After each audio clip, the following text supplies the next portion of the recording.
So welcome again, everyone.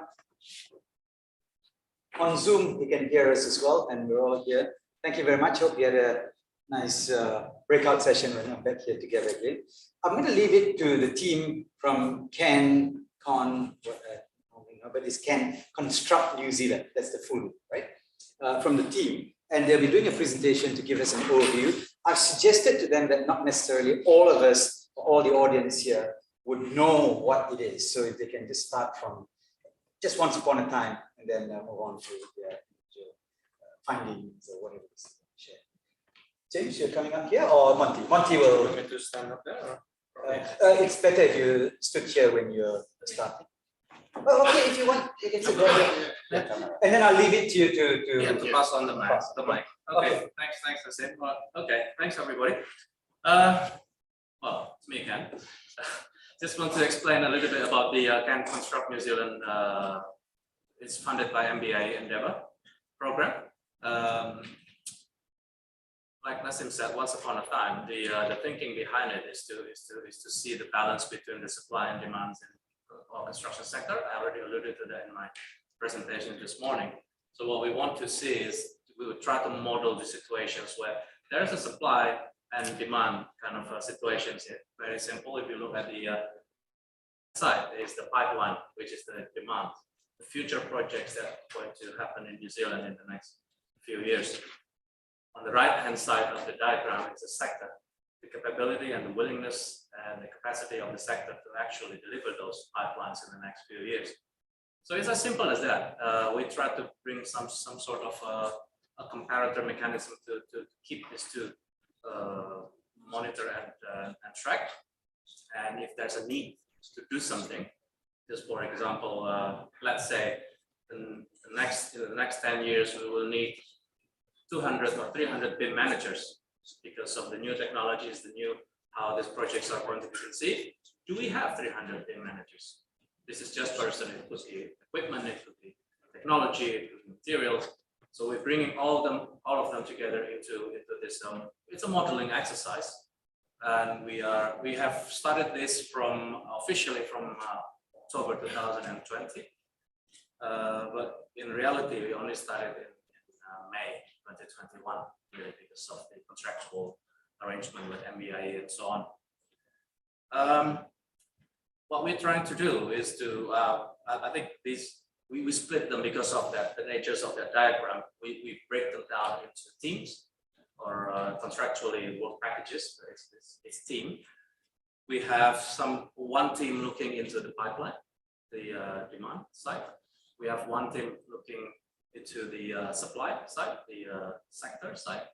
We have one team looking into the comparator mechanism, trying to see what kind of data format, data capture and data processing, if you like, to create that model at the end.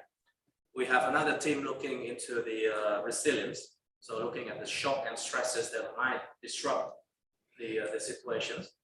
Well, mind you, when we put these applications in September, we started in November 2019.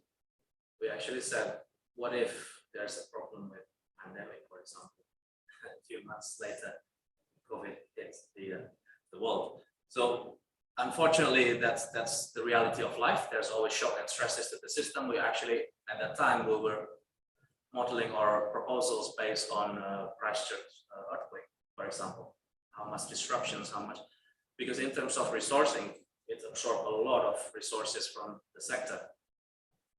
So that's quite the dynamic that we are trying to capture with these 4 groups. The sector groups, because it's quite big, we split them into 2 sub-sectors, verticals and horizontal sectors. The team leaders are here. Some of them are here today, or the representative of the team leaders are here today. We can explain a little bit what each team has been doing, and we can probably have a conversation about that, because we would like to have your feedback as well on what we are doing here. So just quickly introduce the panel today, and then I'll pass on this mic. The pipeline or the demand pipeline team is led by James Rotimi, Associate Professor James Rotimi. The sector for the vertical is led by Dr. Niluka Domingo. The comparator mechanism or comparator team is led by Mustafa Jalada. The resilience team is led currently by Professor Regan Botangarwa, but he cannot be here today. So there's a representative from that team, Amara here, who will be saying a few words about what the team is currently doing. We have started this journey with looking into this, talking to people from industry. We have some, there are other universities involved. We have Victoria University, previously when Regan was. We have Canterbury, Associate Professor Eric Skip-Powers is the leader of the horizontal sector team. He cannot be here today, but we also have Alice Chang Richards from Auckland University being part of the resilience team. Okay, so I'll pass it on to you. We have Marama here as well, who is the project coordinator of this. This is the research coordinator of the program. So I'll pass this on to the team leader, starting with James, probably to explain a little bit about the team and what you are doing currently, James. Thank you very much, Martin.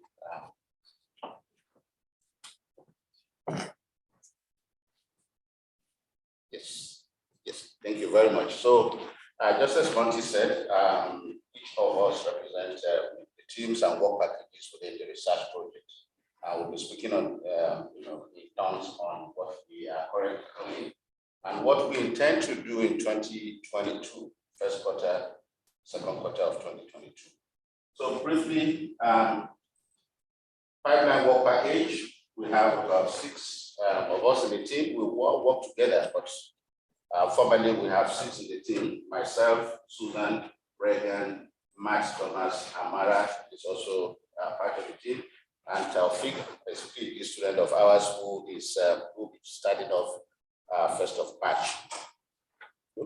So the task before the team basically is to try to capture all of what we call construction programs and projects in New Zealand, from small to big, from complex to less complex ones, from duration, short duration to long duration, everything at all that one can consider as construction will be captured within the pipeline. And so all projects will be captured by the work package. So we will be looking at various, trying to gather various information like who owns the projects, what is the duration of the projects, everything, all project characteristics related to projects. And when we have done this, we will be categorizing this and recategorizing this, because we believe that what we are doing will most probably require us to recategorize so that it will be fit for our purpose. We have the ANSIC classification system, which is a New Zealand, Australian classification system for projects, which we are using as a basis for now, but hopefully we would change that slightly to suit our purpose.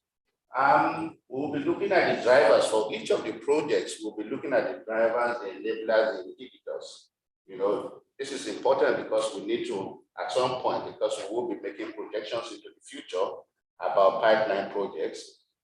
We'll definitely, when you're doing projections, you need to have, there will be a set of assumptions, constraints for us to be able to forecast better. So we need to know what are the things that are driving these projects, what is stalling the projects if it's a project that is not moving according to plan. And most importantly, we'll be looking at sectoral relationships and interrelationships. And what do we mean here? We've got several sectors that have projects. We've got the transport sector, they have their projects. They have the primary industry, they have their projects. You have fishing industry, they have their projects, and so on. We want to look at the relationships between all of these different sectors and see whether maybe when something picks up there, the other one picks up or when something picks up here, the other one drops. So we're trying to look at those relationships because they might be important in understanding why some projects take off and why some projects don't take off when they're planned to take off. So there are a lot of challenges. I'm just giving you an overview. There are a lot of challenges connected with just capturing this. And one major challenge for us is whether we're going to outsource the database or whether we're going to be building our own database of projects. And this is something that we're still trying to work out as a team, because if we wanted to build our own database, we'll require a lot of resources to be able to capture all of the information from public sector projects to private sector projects and so on. So that's a challenge that we still we're working through how we're going to approach that. There's the issue of data integrity and accuracies. So the information that we're going to get from primary sources or even some secondary sources, how accurate are they, and how reliable are they? So that's something that would also be, that's a challenge for us. There is validation that will be required at some point. So how are we going to validate the information that we're collecting? There's an issue of usability or fit for purpose. How usable is the information we're getting? Do we need to modify it? Do we need to change it a little bit to suit our purpose and so on? And then we're also mindful of the fact that this is not a stop, it's a process that we hope is going to continue into the future. So for that reason, whatever we're doing has to be dynamic. In some sense, it has to be dynamic. So how often would we revise whatever information that we capture? So we capture projects now, we'll be reviewing them in the next 3 months or the next 2 months, or is it going to be quarterly basis or half a year basis? And then, as I said, sustenance and future directions. Very important, because this industry is looking on us to provide information that would move them forward. This is just an example of something we did, an exercise we did amongst ourselves. We did last year looking at a particular council, and we captured all of this information on the projects that they had within their development plan. And I just to show you the kind of things that we are talking about. So you have the types of projects that could vary from, for this council, it could be infrastructure, residential, community and cultural type projects. The duration of the projects, you have something that's got 10-year duration, you've got 3-year duration, 1-year duration. The value of the projects can be anything from $0 to 10 million, 1 billion, whatever. You look at the procurement method, they also vary, and the status of the projects. So some of them have started, some of them are at design stage, some of them have just been completed and been operated. So all of this kind of information is what the pipeline work package would be trying to capture. So briefly, I'm going to talk about the 4 cases that we will be looking at this first quarter to second quarter of the year. So we decided, the senior leadership team have worked towards trying to give us access to 4 projects, 4 case study projects. You have the Dunedin Hospital, you have the Ministry of Education, which is a project owner, Wakat Kotahi, the NZTA, it's also a project owner, and we've got the Palmer State North City Council. They'll be doing a lot more beyond what we did last year. So those 4 cases will be handled by the different work packages, will be led by the different work packages. And we'll be going in there for us as a pipeline team, we'll be going in there to extract information on the projects. For us as a pipeline team, we'll be looking at the New Zealand, I will be leading the New Zealand Transport Agency. And when we go to the New Zealand Transport Agency, what we'll be doing is what you've seen on the screen there, capture all of the information on the projects that they have. What are the projects, where are they located, what's the value of the projects, how are the projects being funded, basically the project characteristics. And we'll try to categorize and recategorize those projects, not on the way they do it, but on the way that it will serve our own purpose as a research project. Obviously, like I said, we'll be looking at the assumptions, the constraints, and things like that, because they are going to affect our projections in the future. Next slide.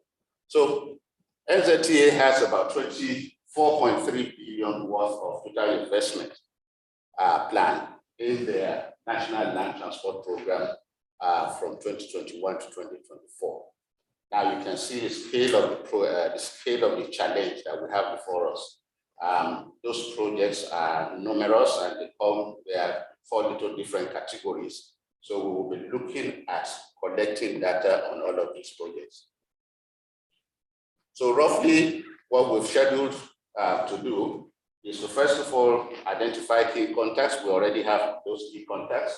We'll meet and we've done that within our team to agree on what the information requirements are, so that we can have a collective approach to, when we go into these organizations.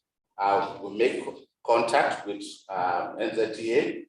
We do our fact-finding, field investigation. We do the analysis. At some point, we'll come together, compare notes, do our validation, and then we'll start disseminating our findings. So that's the target, or the milestone that we have for ourselves by the end of the half of the year. So that's it from the pipeline. We'll move to next slide, please.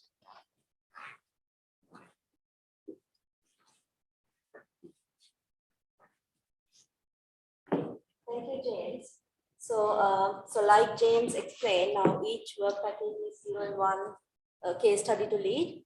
So I'm leading the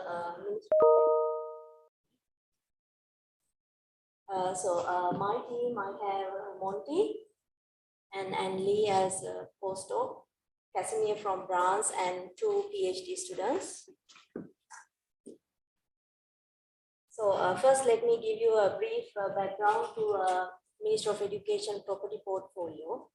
So Ministry of Education has the second largest property portfolio in New Zealand, and it has including 2,100 state schools, 15,000 buildings, and own 8,000 hectares of land. And if you take the book value of Ministry of Education assets, it's around 18 billion, but the market value is almost double, like 29 billion. So according to the statistics, Ministry of Education current building stock, more than 33% built 50 years ago. So which gives us kind of indication that there's going to be a lot of maintenance refurbishment work coming up in the next decade. And also it is estimated that 100,000 new spaces needs to be created in schools by 2030, which means like if we assume a school with 1,000 capacity, which is a big school, and we need 100 of them in next 8 years. So that's the indication from the pipeline side. And so in this case study, the key questions we are going to address is what is the project pipeline and the sector availability. So in terms of the pipeline, we are trying to identify what are the projects in the pipeline from Ministry of Education, like whether there are new builds or redevelopment or maintenance, so on. And also what are the key characteristics of these projects, because school building doesn't necessarily mean that it's going to be classrooms. There are other facilities. So what kind of facilities in the pipeline, and what are the procurement methods used, location, value, and those aspects. And in terms of sector side, to see whether this demand can be met. So we are going to investigate what sector entities involved in constructing the educational buildings, like who are the designers with the capacity and capability, contractors, supply chains, and also we are trying to see the requirements that they need to have to deliver these projects, like for instance, in terms of human resources, managerial, financial resources, plant and equipment, and so on, and whether the sector has capacity. So, and it's important to understand that this depends on region to region, because not every region has capacity to deliver all these projects. So it depends. And also from the resilience perspective, we are trying to see what are the shocks and stresses that could affect the pipeline delivery of these projects. So in terms of political perspective, economical, and social perspective. And also, we are also going to look at what are the impacts of these local, regional, and national shocks and stresses in the pipeline delivery, and how Ministry of Education can manage those shocks and stresses. So that's all from me.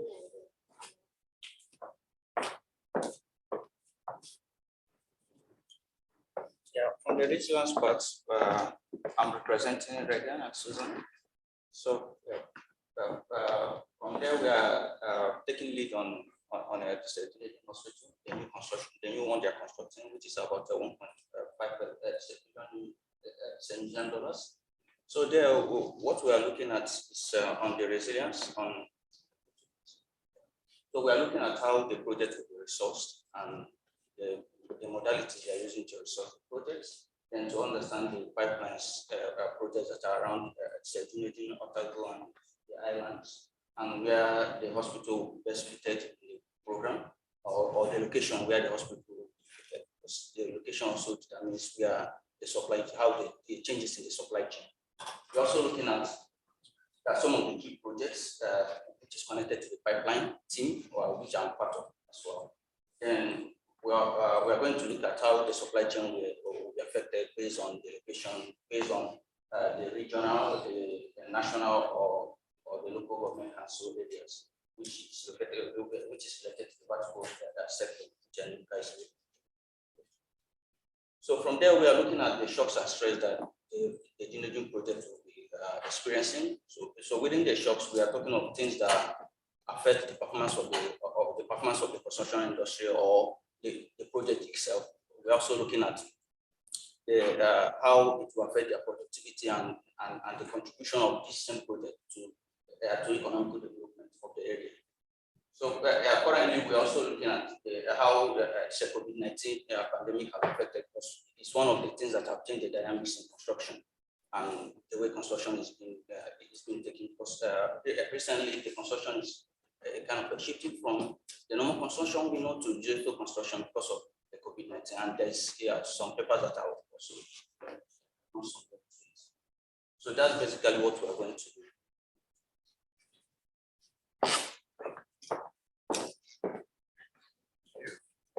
Good afternoon, everyone. So in terms of what we are going to do in the comparative group, comparative team. So we are the team that kind of brings the information together and tries to make sense out of it. Well, with the help of other people, obviously, but make the, turn the data into meaningful outputs that industry can use. So we've got pipeline, we've got sector. Oh, I forgot. I just going to go through the team myself. I'm leading the team. Azam, Arun from Canterbury. We have Eric from Canterbury as well. Monty and Alice are also part of this team too. So what's the plan? The plan is basically to look at how the inputs can be filtered into a meaningful output. So what does that mean? So thank you. So we could have numerous inputs from the pipeline, from the sector. Let's just take project value, for instance. How that project value can be filtered into something meaningful. And we can basically classify the projects according to their value and see what type of contractors can take on those projects. So that's the simplest form of weighing capacity against capability. So, but what's going to happen in the next levels becomes much more complex. So you're going to look at secondary inputs, and also third layers of inputs, and maybe fourth and fifth layers of inputs. So our job is basically to look at what are those inputs, what are those filters, and how to validate them and feed them back upwards. And so the model is validated. So can we go? So yeah, one more. And then next slide, please. Right, so our thoughts on the case studies. We looked at, well, we're the only team kind of works, well, all of us in a way work across all four case studies, but we are kind of looking at how to create a model for each case. Now, each case is unique in a way, and there are some commonalities or some similarities between the cases. So we need to take that into account. For instance, if we look at the Dunedin Hospital, it's a publicly funded project, fixed location, large-scale project, and project can be disruptive. It's a fixed location, but it doesn't mean that it can be resourced within that area. It's pretty much impossible. We already know that. So it will be a disruptor for the whole country, not just the South Island. The scope of work is relatively defined because we know it's a hospital. But you know what goes into a hospital is hundreds of trades, and are they all available in that region? Not many in the sector are capable of taking the whole project. Project complexity adds to that convolution of different trades. Who can do what? Is simple plumbing required? Do you need any special trades for your isolation facilities? That kind of thing. The Ministry of Education case is a bit different. It's the client is the government, and it has a national cover, but it's got mixes of different projects in the pipeline. But their projects are typically pretty much similar. We're looking at school buildings mainly, and they're mainly contributing to the vertical sector. The pipeline is comprised of relatively defined building projects. A range of contractors and trades are involved from the sector. So we're looking at not huge, we're looking at medium-sized, even small-sized trades who can do these projects, to relatively large-sized contractors who can be involved in these projects. So the complexity of the sector in this particular project is a bit different. The NZTA project, you're looking at, again, a government agency funded by government. You're looking at national projects, but these are mainly horizontal and they are very different in diversity. You're looking at roads, tunnels, bridges, ports, that kind of thing. So the diversity of project is different, and it's got a bit of a layer of complexity when you compare to the Ministry of Ed projects.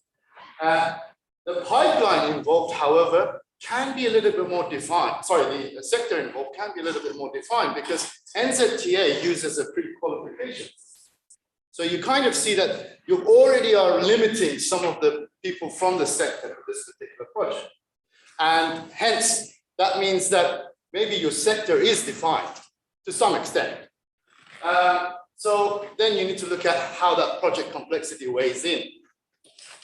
The Palmerston North City project, which is a local authority, and it has regional cover, it's got mixed project types and sizes. So you're looking at pretty much horizontal and vertical, mainly horizontal, but the sizes of these projects could be something between $5,000 to, I don't know, $5 million.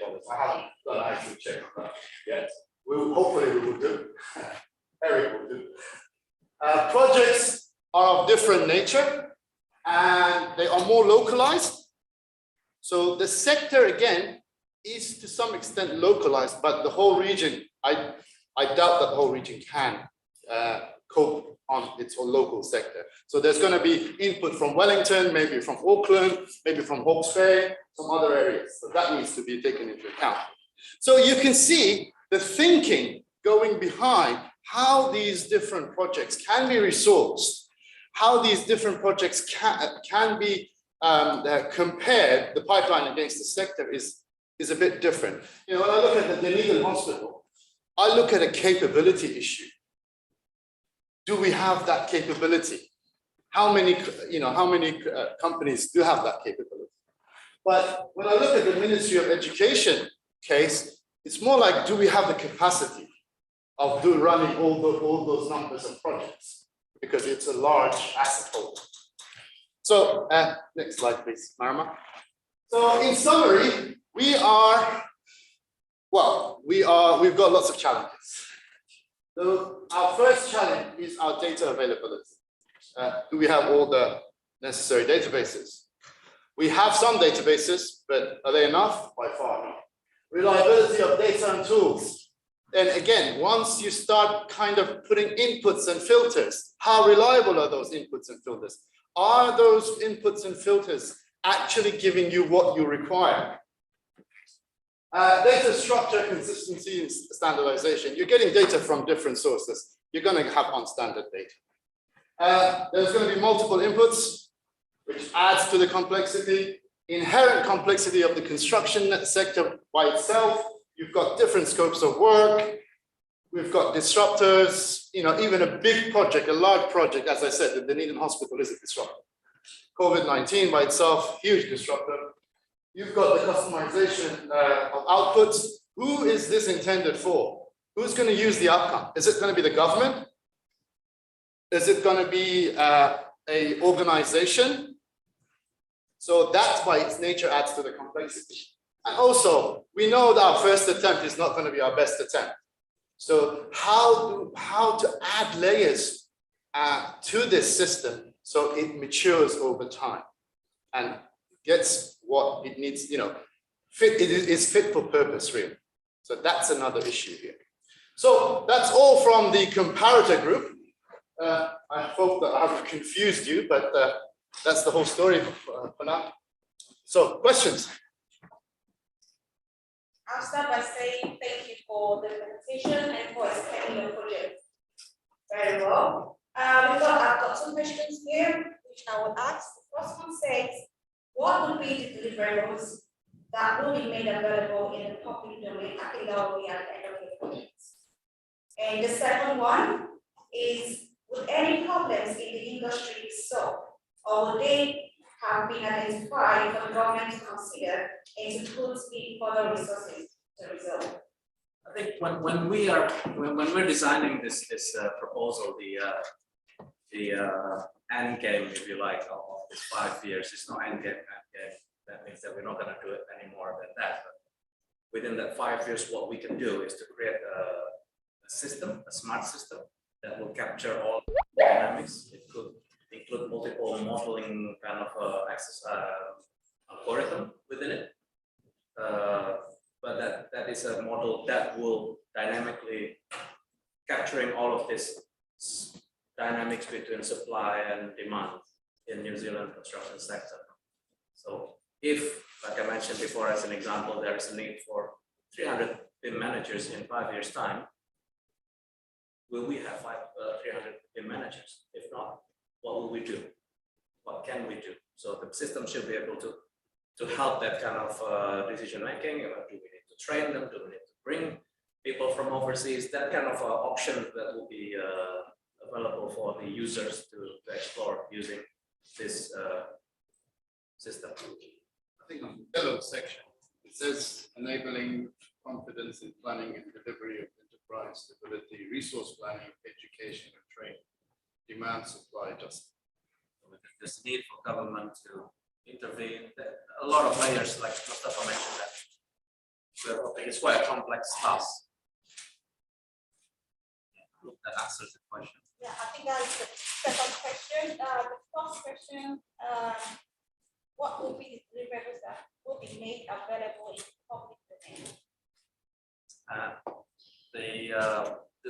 The project is funded fully by NBIE, so that would be for NBIE to it's their decisions. We're going to disseminate the outputs as a business output as usual as an academics and industry reports, because in our advisory report, for example, we have Infracom, we have Infrastructure New Zealand, we have different parties in that Auckland Council and so on. So that will be the formal deliverables will be through normal channels, but to actually use that software at the end, I will leave it to MB to actually decide. So does that mean that the public might not necessarily access the findings? It will depend on the various government bodies. Well, our hope that it can, anyone in the sector can use it. That's our hope, but we're also mindful this is funded fully by MB. Exactly, which is taxpayers' funds. So which means you could, in your recommendation, suggest that. Absolutely, that's what we want. Yeah. I don't think it's a matter of information being released. The information will be released, but how it's going to be released, at what level, that's probably decided by MB. So some of the data set might be quite commercially sensitive, for example. So that part may not be made available for public, for example. I don't know. I can answer you that at the moment. I've got another question. It's 2:28, so maybe just another question. Now, this is a huge project, which is by any standards international. I know that relatively is going to be the funding level, but still is huge. This could benefit other countries around the world as well. So, to what extent would this be developed in such a way that the outcome of it, or maybe the report, would be or could be replicated in so many other countries? Yes, of course. I think one of the reasons why this is funded in New Zealand is because of the size of New Zealand construction sector. It's inheriting all the complexities of a construction sector, but in a way, it's still small enough, or the size is still possible for us to model to a reasonable degree of accuracy. If we have to do this in a lot larger construction sector like in the US or in the UK, it's not going to take 5 years and not going to take 9.9 million. I can tell you that. Yes. So we can probably use this as a blueprint for other sectors to say, oh, hi, these guys are doing it. Let's see what we can adopt and change it for our construction sector. That's again another hope from us that we want to deliver. Yeah. Do you consider any international impacts to the construction environment? Like you have government, public or private sector, any international impact?